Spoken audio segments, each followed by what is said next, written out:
2023 was a big year for the program, conference championship. As you look back at 23, like, what are your fondest memories of that team and that season? Yeah, certainly was a unique year for us. It was really the first time we had some fifth years and some graduate students on the team, and I think the energy, even going back, and the vibe from the team, like even going back to early in preseason, the guys in terms of their buy-in and their willingness to do some of the extra stuff and kind of fully commit to the soccer side of things for the semester was pretty unique and pretty special, and I think that certainly that energy and that vibe kind of carried us through early in the year, but then also kind of into our UAA, and we were able to kind of rip off 5 straight wins, which kind of gave us a clinch of the title. And at that time, we weren't sure if there was going to be another team that maybe could be co-champions, but we knew we certainly had a share of it at that time. And I certainly think, obviously, a lot of work goes into it, and from the players and everything else. But generally speaking, the energy and the buy-in and the vibe from the guys, very, very early. I think kind of set us apart in terms of their leadership and kind of getting everybody kind of on the same page. It was really unique and really special. How much of a challenge is it with your program with the soccer at a very high level and also the academics at a very high level, finding that balance for your players? Yeah, it's certainly a challenge. I think that's a great question. It always comes up in our recruiting conversations with players and especially with parents. I think we have a kind of a unique situation, obviously, with the academic piece, and that can be a barrier in terms of recruiting and attracting players. We have a lot of resources here at Emory also to help the student athletes in terms of free tutoring. We have what's called an Eagle Edge program, and that's kind of it's kind of an all-encompassing kind of holistic approach to their grades, but their academics, providing any kind of help, whether it's mental health, obviously incorporating that into injury prevention, and that's integrated with our athletic trainers and our kind of strength and conditioning staff. So we're fortunate that obviously Emory's not the cheapest school to go to either. So I think with that comes the ability that maybe we have other resources that maybe aren't available everywhere else for our students. But I think a lot of it comes down to the type of kid that we try to attract and that we want to recruit, in that they're very, very driven, both on the field and obviously academically as well. We've talked about the D3 landscape before. It feels like the level, especially around the South, has improved to a point that we haven't seen in maybe the last decade.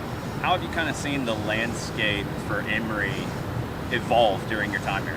Yeah, no, it's certainly unique. I think it's definitely improved. And just in our talking, like I think the caliber of the youth level translating even into the college and certainly into pro, but just I think it all stems kind of from the grassroots level, and I think it's been unique in terms of the amount of opportunities that kids are getting these days, and I think especially with U.S. soccer moving kind of down to the south side and this kind of being the home base in Atlanta, I think that's just going to generate even more opportunities for youth players. I think specific to the Division III and the college soccer side of things, I think there has been a gradual kind of, I think, increase in terms of the recognition with obviously like Mary Washington last season was kind of one of the top teams for most of the year, and then just within, I think, even just the Atlanta area, I think obviously last year Oglethorpe had a great year. I think we had a great year, and I think Covenant made the NCAA tournament last year. So I know there's definitely Georgia teams that I think there's quality there, and I think trying to expose that and get that out there, I think that's one of the great things that you guys are doing, and that we can help spread that word that certainly the state, the city, but also within our region, there's real quality that can compete with anybody in the country. Yeah, I feel like with all three of the schools you mentioned, and you can go to D2 and you can go to D1, you're seeing more and more local players in the mix at these various levels. Have you seen a jump? You kind of came to Atlanta around the time with Atlanta United getting underway. Have you seen that transformation as we're 8 years deep into Atlanta United with how the caliber of the youth player coming into your program at that? Yeah, no, absolutely. I think when I first arrived at Emory, even just looking at the kind of the profile of the guys within our own roster here at Emory, we had guys from all over. And I think if you compare that to maybe looking at our roster, right now, we have so many more Georgia players and Atlanta kind of based players. And it's kind of unique. I don't know if that's unique to maybe just our school or even our admissions department, but there's no question. I've tasked our staff when we're recruiting we want to try to identify and find the best local kids as well. And I think that's honestly it's helped boost in our program in the last couple of years in terms of the quality of players that we have, and not only that, but the ability for them to be closer during the off season. So during the summer, if they want to play together, they need to find more opportunities to get workouts or, like I said, find opportunities to play. It's been a little bit unique, and it's made it easier for them to be able to do so. It's been very cool to see the rivalry that is friendly off the field is not on the field with you and Oglethorpe. The oldest college soccer rivalry in Georgia, one of the oldest in the Southeast. You guys are playing home and away this year for the first time, and I don't know how long, going back a long time. How did that come about, and what's the relationship having another strong D3 program that's not in your conference around the corner? Yeah, no, absolutely. I think, what's the saying? Iron sharpens iron, so to speak. I think there's a huge amount of, mutual respect between our coaches and the staffs, and we know we're very familiar with the program, probably more so than even the players. Certainly, the players are getting after it on the field, and they, I think off the field they're friends, and some of them know each other and are pretty familiar with each other. But I think. In recent years, especially in recent years, Oglethorpe has been one of the strongest teams in the South. And I don't know if they get maybe necessarily as recognized because of the conference that they're in. But they've won, I think, 10 or 12 out of the last 13 conference championships. We know that they have quality. We know that they're a very, very good team on any given day, can probably play with anybody.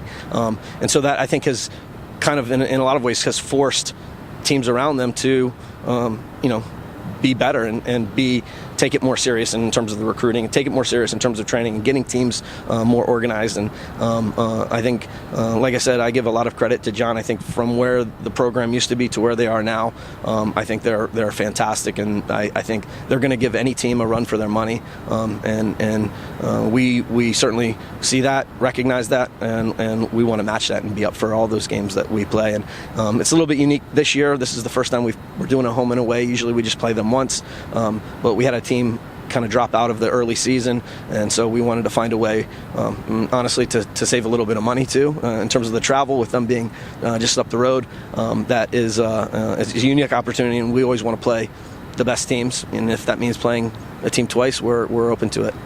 You guys will see Oglethorpe in the Sonny Carter Invitational. That's always how you start your season.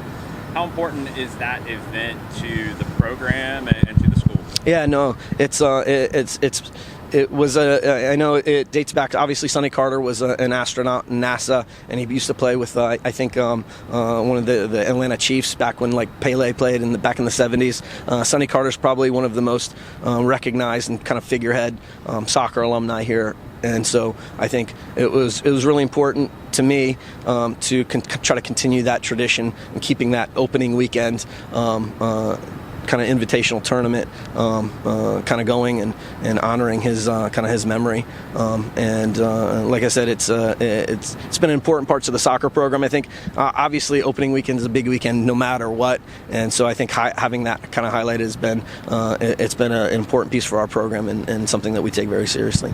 You guys will start things off with Belhaven on Saturday. You'll play Oglethorpe on Monday, Labor Day night. Kind of talk to me a little bit about this crop of Eagles for 2024. How many new faces? How has it all come together so far in preseason? Yeah, no, thanks for asking. It's great. We have 10 freshmen coming in, so we have a kind of a bigger freshman class, very similar to last year. We also have 6 graduate transfers. We have 2 other kind of natural transfers. I don't know how you want to describe it, but they're normal transfers. So we have certainly a kind of a big group of brand new players. And I think in addition to that, we're returning maybe 20 players that were just UAA champions last year. So really, really competitive for our guys. I feel really comfortable with any guys that we have in the starting lineup. I feel like they've already been thoroughly vetted, and I feel really confident that we can match up with really anybody. This is probably the deepest group that I've had since I've been at Emory in terms of quality and attacking play, and typically, we usually are pretty good defensively. We try to be pretty good in possession and getting at teams and kind of dictating the game. But this is really the first year I felt really confident in our ability to score goals and attack and create chances. And so for us, we're really excited. But that being said, we haven't even started yet this season, so there's a lot of soccer still to be played. How do you guys manage having such a large roster, such a deep talent pool, and keeping the competition high, but also making sure it's that positive kind of competition and pushing the squad forward? Yeah, like I said, the energy and the kind of the vibe, the feel around the players and the team has been great. And sometimes it can go a little bit overboard when it goes to like negative, or if they're yelling at the referees or talking trash to opponents, like that can be a little bit too much, and I think we snuffed a lot of that out. But I think the biggest key, and one of the things that we learned last year doing something similar was just making sure the communication is really, really clear and what the expectations are, and making sure everybody has the buy-in. And if they can't buy into whatever role, then maybe their time is better spent elsewhere. But we're very fortunate. I haven't had any kind of issues with that last year, and then, like I said, I think this year it's going to look kind of similar. And I think as long as we're open and honest and can communicate effectively with what the expectation is whether it's going to be a guy that has been a starter, and we just want to rotate a player just so it rests you for a couple extra days, and just being clear with that and open and upfront with that as early as we can make those decisions, I think lends itself to the guys staying bought in and staying high energy and staying engaged. On the Emory social media, you guys use the hashtag GrinderBall. Yeah. How would you describe what GrinderBall is? That's a good question. I do get that actually a lot from sometimes from our recruits, and that's funny. The way I kind of describe it, it's like if you're at a museum and you're looking at something, like you don't, maybe you can't. It's like an abstract art kind of thing. Like you don't know exactly what it is, but it's like it's one of those things like when you read you recognize it kind of when you see it kind of thing. So I don't know, it just goes back to something our guys did, and our assistant coaches kind of put together some of our values, and it's kind of an all-encompassing thing. It's more of like a lifestyle, so to speak.